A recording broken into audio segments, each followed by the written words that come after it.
इंदिरा गांधी की हत्या हुई, उनके जो है सुरक्षा गार्ड ने की, सतवंत सिंह और बेअंत सिंह ने। ये बड़ा स्पष्ट है।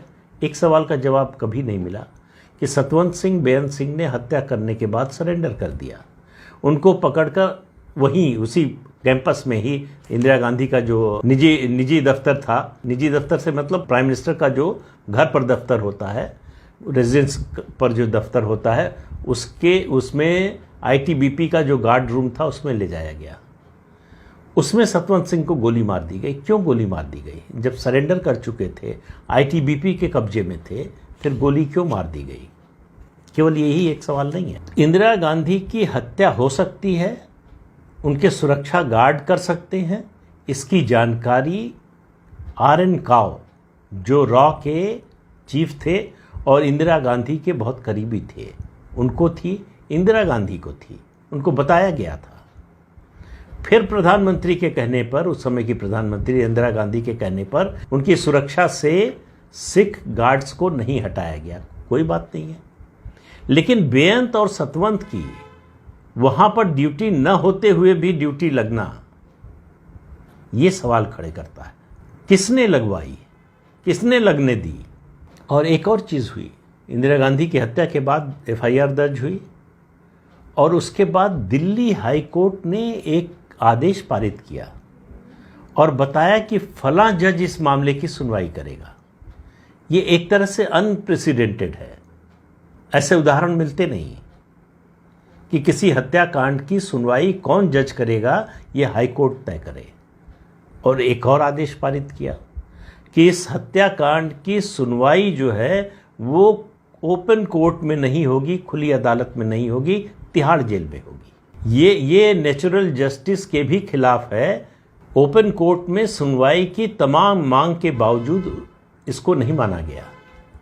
तो किसने तय किया कि इस हत्याकांड की, गांधी जी की हत्या की सुनवाई खुली अदालत में हुई, इंदिरा गांधी की हत्या की सुनवाई खुली अदालत में क्यों नहीं हुई? ये सवाल हैं जिनका किसी ने जवाब दिया नहीं। उसके बाद उनकी हत्या की जांच के लिए बना ठक्कर कमीशन। ठक्कर कमीशन की पूरी रिपोर्ट कभी सामने क्यों नहीं आई? ठक्कर कमीशन की रिपोर्ट के नेक्सस में क्या था? इतने बड़े हत्याकांड की जिम्मेदारी, जवाबदेही की सिक्योरिटी एस्टेब्लिशमेंट पर कहीं कोई है ही नहीं। ये कैसे हो सकता है? गांधी जी की हत्या में भी यही हुआ, इंदिरा गांधी की हत्या में भी यही हुआ। और सरकार की सारी नाकामी से ध्यान हटाने के लिए इंदिरा गांधी का पार्थिव शरीर 3 मूर्ति भवन में 3 दिन तक रखकर, दूरदर्शन से उसका सीधा प्रसारण करके, खून का बदला खून से लेंगे के नारे लगवाकर पूरे देश में जो माहौल बनाया गया, उसका नतीजा था कि सिर्फ दिल्ली में 3,500 से ज़्यादा सिखों को जलाकर मार दिया गया। एक एफआईआर नहीं लिखी गई, पुलिस ने एक लाठी नहीं चलाई। जो घायल थे उनका इलाज सरकारी अस्पताल में नहीं होने दिया गया। तो जाहिर है कि केवल सतवंत सिंह बेअंत सिंह तो नहीं। वैसे तो हत्या कहना मुश्किल है, लेकिन संदिग्ध परिस्थिति में मौत और कई लोगों की हुई। डॉक्टर होमी भाभा की मौत हुई, शास्त्री जी की मौत हुई।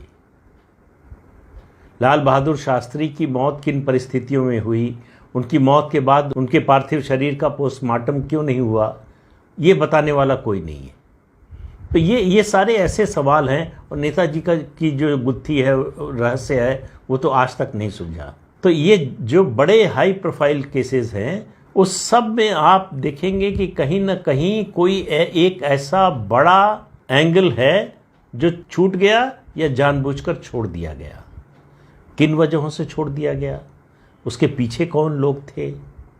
वो जो बार बार बात होती है डीप स्टेट की, कि वो जो है चलाता है, वो तय करता है कौन जिएगा कौन मरेगा, वो तय करता है किसकी सरकार रहेगी किसकी नहीं रहेगी। तो ये भारत का डीप स्टेट कौन है, ये सवाल है।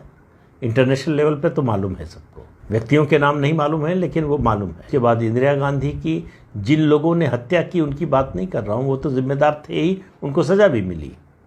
उसके अलावा कौन थे? बार बार मेरा सवाल यही है कि उसके अलावा भी लोग थे। ऐसे संकेत पर्याप्त मात्रा में मौजूद हैं। उनकी जांच क्यों नहीं हुई? जो जांच हुई वो उन तक क्यों नहीं पहुंची? किसको बचाया गया, क्यों बचाया गया, किसने बचाया, ये सवाल आज तक अनुत्तरित है। पता नहीं, शायद कभी कोई और जांच बैठे, कोई और तथ्य लेकर जो है उस समय का कोई व्यक्ति किताब लेकर आए, कोई और तथ्य, कोई और डॉक्यूमेंट लेकर आए। लेकिन जब तक ऐसा नहीं होता है तब तक हमारे आपके मन